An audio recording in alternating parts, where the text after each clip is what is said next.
The views and opinions expressed on the following program may not necessarily reflect the views of the staff, management, or board of Hope Media Group and KSBJ. It's what's happening around us, in our town, suburb, city, in our community. It's Community Beat with Kim Kasi McKee on 89.3 KSBJ. Well, hello and welcome to Community Beat, where we're keeping you tuned in to the topics that are impacting our local communities and helping them thrive. I'm your host, Kim Kasi McKee, and today we're talking with an organization that has a time-honored tradition in our city. They've been doing a lot of good all over the city for years, helping families not only during the holiday season, but far beyond. Joining me today is Stephanie Lewis, who's the Regional Director for Citywide Club. Hello, Stephanie, and thanks for joining us today. Good morning. Thanks for having me. It's always so great to see you. We were just talking about what your holiday season looks like. I asked you about shopping or traveling, and you had an interesting response. This is what I do for the holiday season. My children grew up in this. They're all grown now and independent of me, but they all have a role in various facets of the super feast. For Thanksgiving and Christmas, this is what we do as a family. Wow. So and now even my grandchildren are growing up and taking on roles in the super feast. That is wonderful because so many families look for traditions and many of them look for ways to serve. Your family, it's in your DNA. You're already positioned and have been for now. This is the third generation. That's right. that they are involved in this. And so that is a wonderful opportunity. So for those who are listening, many have probably heard of the Citywide Club's Super Feast, but we want to make sure they know about the length and breadth of Citywide Club. This is the engine behind Super Feast. So if you will, Stephanie, just kind of talk to us about Citywide Club. What is it? And then how did it all get started? Well, Citywide Club is a national organization. We're best known for what we do with Thanksgiving and Christmas, but we serve the community throughout the year, 365 days a year, 24 hours a day. We help with food assistance, of course, clothing, information and referral services, after-school programs. You name it, we try to provide it if we know that there's a need for it. Now, no one agency can help everybody or meet everyone's needs, so we will try to refer you out to various other organizations that may be able to fulfill a need that we at this time cannot. So how did it all get started? What's the history of Citywide Club? It got started when a group of recent high school grads, as well as some high school students, realized that some of their needs were not being met. And, at that time, there was a big push for go to college or choose a career or whatever. And it still is, and it's still relevant. But they decided to come up with panels that would go into high schools and middle schools and choose panelists that were in the careers that the students were interested in, whether it was a doctor, a lawyer, a mechanic. An IT person, which is what I was in my former life. Okay. Those kinds of things, because not everybody can go to college. Sure, and get a 4-year degree. Or get a 4-year degree. But I need somebody to do my hair. So we brought in cosmetologists. Okay. Various vocations. Plumbers, so that the students would know what they needed to focus on so that they could be proficient in the career that they were choosing. It just grew out of that. We found out that Mary wasn't skipping school because she was a bad girl. Mary's mom was a single mom, and she had siblings. And if one of them got sick or got into trouble or whatever, Mary, being the oldest, was the one that had to stay home and watch over them because mom couldn't afford to miss a day of work. Bob wasn't a bad boy. He got into fights because people made fun of him. Okay. Because he didn't have the updated clothes or tennis shoes or whatever. So we started to try to find resources to address those needs. And now we've grown into more than 107 chapters across the United States. Most of them are in Texas, I'll have to say, because, Texas is great. We do things big in Texas. Yes, we do. Yes, we do.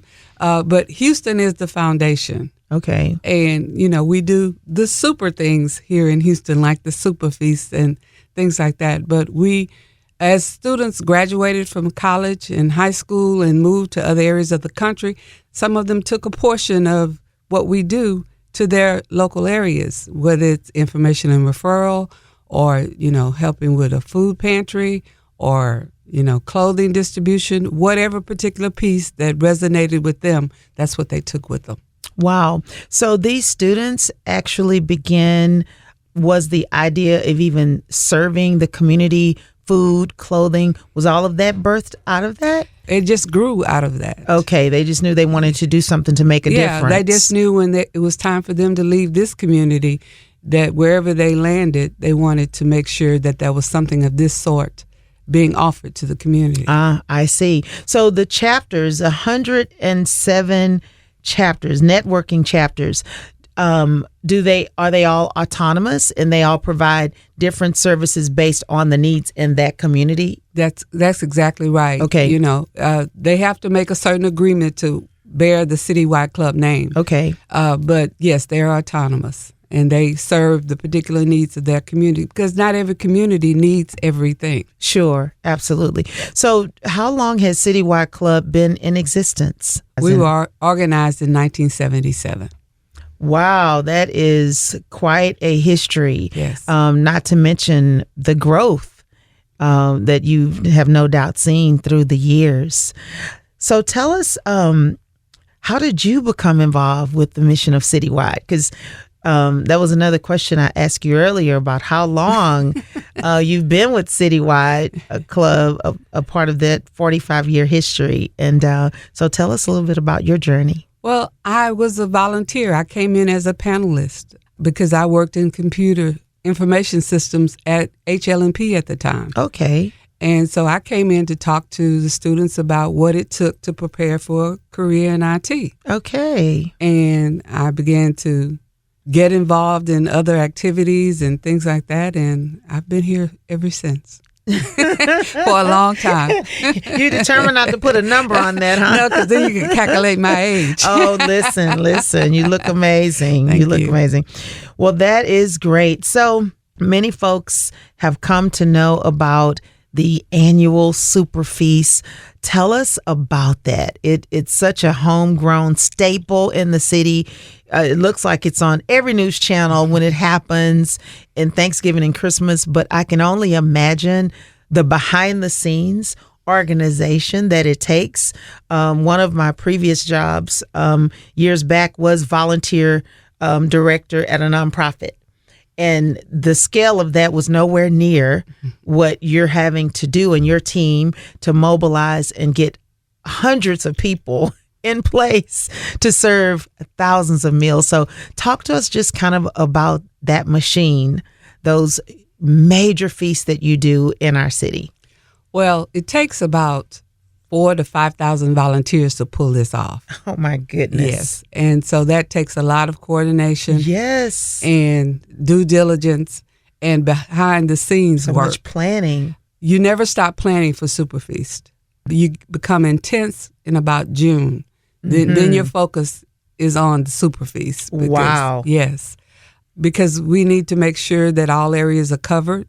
The Super Feast is not just a hot meal, but we have clothing that is offered, household items, toys for the kids at Christmas, bicycles, haircuts, flu shots, medical examinations. All of that is offered. That's why it's a Super Feast, because we try to address a whole gamut of needs in one setting. At least give you information and resources to take the next step. So it takes a lot of intense planning. It's the community coming together. Super Feast, Citywide Club hosts the Super Feast, but we invite other organizations to come and share their resources with the community as well. Sure. Not to mention, I'm thinking of the vast amount of food that is served. And so no doubt local vendors, restaurants are involved in that process as well. Well, yeah, we provide a home-cooked meal. Okay. With turkey. We make the dressing on site at the George R. Brown Kitchen, Levy Kitchen. The sweet potatoes are fresh. Wow. We cut them we won't serve anything that we wouldn't eat ourselves. Sure. So, it's all home cooked, and we spend a full 24 hours the day before in that kitchen making sure that it all gets done and it's tasty and delicious. Well, it must be for people to come year after year and even bring family and friends. I also think about what that might mean for people who are visiting the city, who get to be a part of something like that, whether they're volunteering or if they're a person that's in need of a meal. That would be such a tremendous gift. Yes. So, Stephanie, talk about, you mentioned that there are so many, just a plethora of services beyond what you do with your Super Feast. And even with the Super Feast, I understand before we go on to that, there are drive-ups for food. There are people who can eat in person. Mm-hmm. So talk a little bit about that. What does that look like the day of for the folks who are coming in who need to eat? Okay, the people, our guests, are coming and they have a choice. They can either walk in, and that means they can walk in, sit down and eat with us, or they can drive up, which means they don't have to ever get out of their cars. Wow. They just drive up and the volunteers put the donations in their trunks or their back seats and they drive away. Wow. So they have a choice. COVID taught us that. I was about to say that. I wonder if that happened after COVID. That happened during COVID. Because even during COVID, even during the height of it in 2020, we still had the Super Feast. We just had to modify it to address the needs. Wow. So isn't that amazing when you think of the good modifications that came and that stuck? Yes. The good that did come out of COVID, because it sounds like you guys are still doing that. Yes, we are. Everybody loved it. So we give the opportunity for them to make the choice. Sure. Yeah. Because I would imagine some people want the community feel to be able to sit and dine with all these people. And then others may need to get what they're getting to take home to their family, their children, senior citizens, or whatever. Absolutely. And you also mentioned, Stephanie, about and I'm going to ask, you can cover that in this next question. What is your target population? Because I was about to say something about senior citizens, but talk a little bit about that. Who do you serve? We serve anyone who has a need. The face of the people that we serve now, in most instances, look different than when we first started, especially with the Super Feast. It was primarily targeted toward the homeless. Right. But now there are people who look just like you and I, who might even be employed, might have a place to stay, but they simply don't have enough to make ends meet. They have to make choices every month. Right. Groceries or medicine, the light bill or the water bill. Sure. Those kinds of things. Do I buy gas for the car or do I take the bus? Those kinds of things. So, I always caution my volunteers to never judge a book by its cover. That's true. Because if I lost my job today or tomorrow, I still have a little Mary Kay left, okay? So I might look like I'm prosperous. But, in my assessments, and sometimes I have to do them, I've driven up to houses that look just like mine. Right.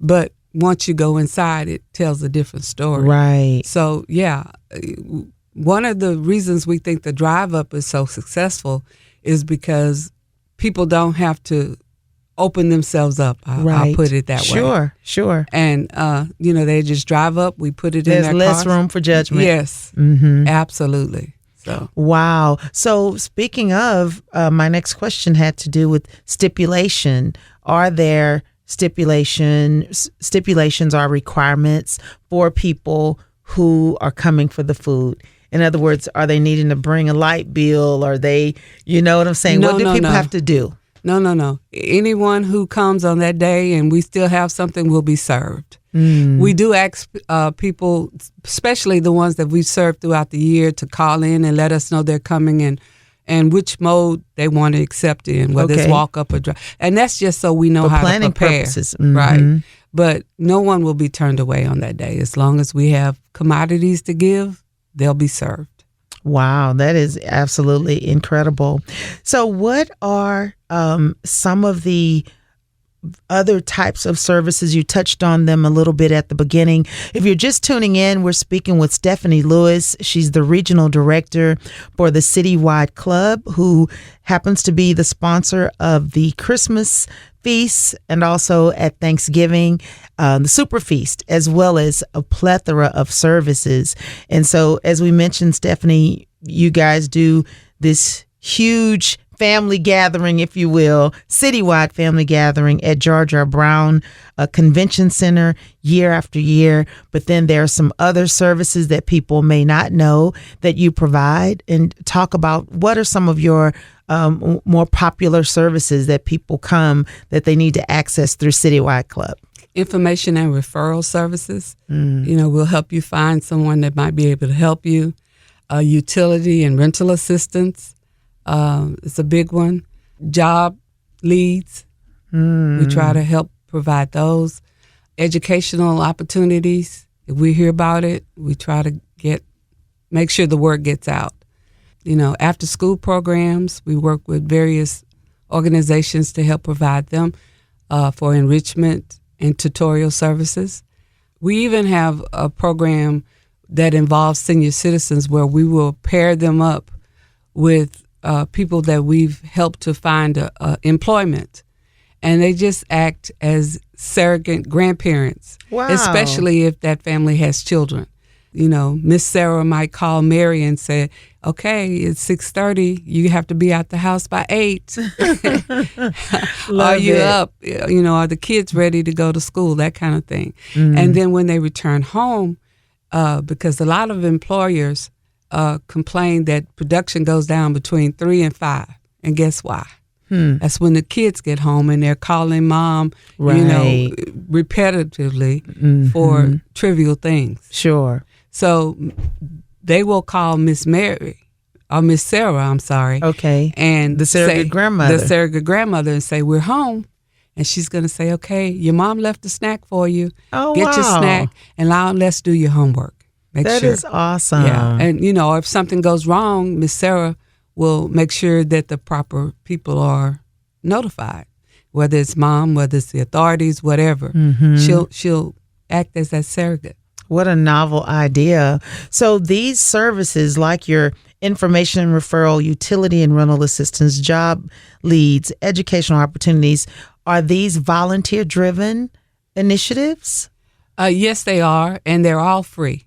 Wow. Everything that we do is free of charge. That is amazing. So what are some of your criteria for volunteers, especially age? Because I know sometimes people want to volunteer and bring their children for the experience as well. Talk a little bit about that. We still have volunteer opportunities available.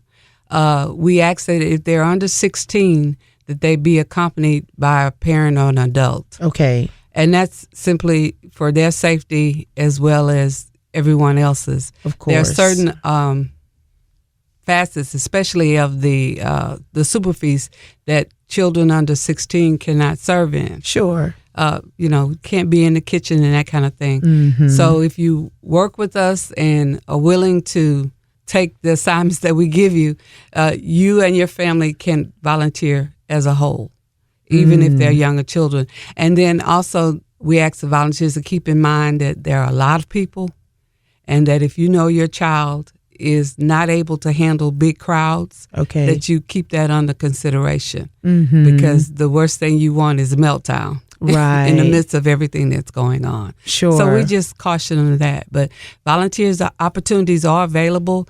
All they need to do is go to our website at citywideclub.com and click on the volunteer tab and choose the shift they'd like to work. Oh, that's awesome. So if you will, Stephanie, speak a little bit to the heart of this city, because you have been here for a very long time to see. In fact, are you a native Houstonian? I'm a native Houstonian. Wow, that makes two of us. Yes. That's incredible. So you get to see people at their best many times, probably the other side of the coin as well. But you certainly get to see that charitable heart to serve, heart to give, because especially during the holiday season. What has been your experience with volunteers? when volunteers know that there is a need, they answer the call. And we're so grateful for that. And not just those who volunteer, but those who donate. Yes. We're still receiving donations of turkeys, frozen turkeys, toys, clothing, household items. And we have a very special event that we're calling the Super Santa Toy and Food Drive. And that's going to take place on December the 18th at various places around the city. We have some Sprout locations that will help us collect donations, as well as Kroger, several Chick-fil-A, and other independent groups that will be helping us. To find out how you can donate, you don't have to get out of your car. We're very big on this drive and go. Okay. I love it. To help us with donations, just go to our website at citywideclub.com, and that should be the first thing that pops up. And you can see the various locations, and we'll be there from 7 a.m. to 7 p.m., including the George R. Brown Convention Center. In the north, the Starbucks at the City Cathedral Church. We have several spots. Channel 39, CW 39. It's also another drop-off spot. So, yeah. Yeah. And that just speaks to the heart of the city. Whenever this city knows that there's a need, they answer the call. Yes. And, and everybody helps. It's a community feast, right, if you will, because everybody helps, whether it's donating or sending volunteers or, praying for us, whatever it is. We need it all. Yes, absolutely. So what are some of those items that people can stock in their car and literally go to one of these drop-off centers on their way to work or the grocery store and won't even have to get out of their car? Someone can just come to them and receive those donations. What are some of those hot items you need? We need canned goods and other non-perishables and staples like rice and beans and sugar and flour and, those kinds of things. Frozen turkeys are another big need. Toys. We prefer that they're new. Sure. Because for most kids, this will be the only gifts that they get. But if they're very gently used, we will accept them as well. And would you want them unwrapped, I would assume? Unwrapped. Okay. Yes, unwrapped. If you have gently used clothing or even new clothing like me. Okay, yes. Because that's someone else's treasure. Blankets, those kinds of things, socks. It's always a big ask. Just... if you need it in your household, chances are someone else does too.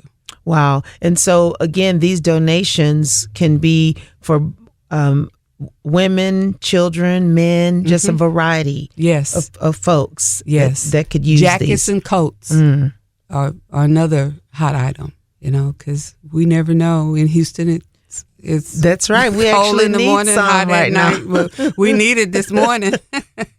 Absolutely. Well, if you're just tuning in, we're speaking with our friend Stephanie Lewis, who's the regional director for Citywide Club, and just learning about all of the amazing services they provide all year long that are beyond, I'll say, in addition to the Citywide Club's Super Feast that they host at Thanksgiving and Christmas time. So, Stephanie, who supports you financially?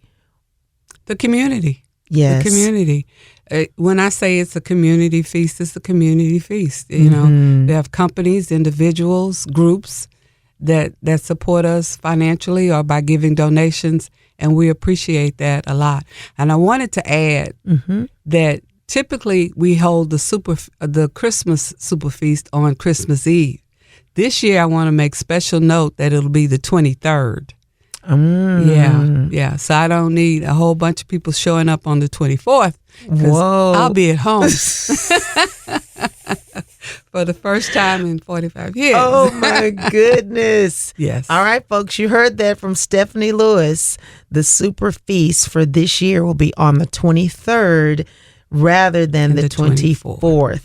Wow, that's definitely worth noting. So that's awesome. So, Stephanie, what's on the horizon for Citywide Club? Citywide Club is going to continue to serve the needs of the community and adapt what needs to be adapted and adapted. Yes. In order to do so. Some of our younger volunteers are really stirring us into being more techno-savvy and being able to reach not only people that can help us with sponsorships and donations, but also the general community. So we're going to be focusing a lot on that. But we'll never forget the basics. We'll never forget, being able to serve that senior citizen or that veteran or that family just going through bad times right now. We'll never lose our touch. Yes, that is awesome. So how can we be praying for just the ongoing work of Citywide Club in the days ahead?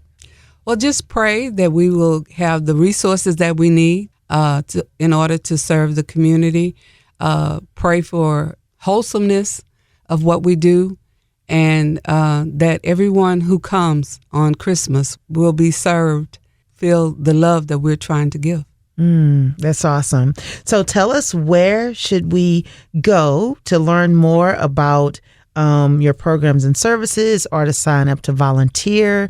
Where should our listeners go? They can go to our website at citywideclub.com and click on the volunteer tab if you're interested in volunteering. The Super Santa toy and food drive event will be the first thing that pops up. So you should be able to choose a location to make your donation if you like, to drive up and do that. Or if you want to give the gift that keeps on giving, click on our donation tab and it'll be information there on how you can safely give to the Citywide Club, not only just for the holidays, but for our yearly services. So last but not least, Stephanie, just speak to the heart of that mom or that dad who may be listening about the difference that volunteerism and service has made in your family, or that you've seen it, the impact of volunteerism that you've seen. What can you say about people who sacrifice their time, their treasure, or their talents to volunteer? A lot of people think that in order to volunteer, they have to make a donation or whatever. Your time, your talent is worth a whole lot. That's right. And we could not do this without volunteers. We could not. I have a very small staff of paid employees, very small. So we depend on volunteer support and strength. So whether it's an hour, whether it's a day, give us some of your time, lend us your talent. We have volunteers who come all the time to say, I think it will work if you do this, this, or that. And we go, oh, okay, we hadn't thought of that. That kind of thing. That's awesome. So, yes, we need volunteers. And I want to say thank you, because when Houston knows there's a need, they answer the call. Well, thank you, Stephanie, for the wonderful work that you have continued to do through Citywide Club, and to your team and all of the hundreds and thousands of folks throughout these 45 years that have continued to support with their time, their talent, and their treasures. And so if you're listening and you'd like to connect with Stephanie and her team to see how you can become involved, you can go to their website, which is Citywide Club, or you can call this number, 713-752-CLUB. or that's 713-752-2582. So Stephanie, again, it's great to see you today, and just want to say thank you so much for joining us. Thank you for having me. And as always, thank you to our wonderful audience for joining us, and we hope you'll join us again next week on another edition of Community Beat. And may you and your family have a very Merry Christmas and a Happy New Year. I'm Kim Kasi McKee on 89.3 KSBJ. Thanks for joining us for Community Beat with Kim Kasi McKee. Join us every Saturday morning at 5:30 on 89.3 KSBJ.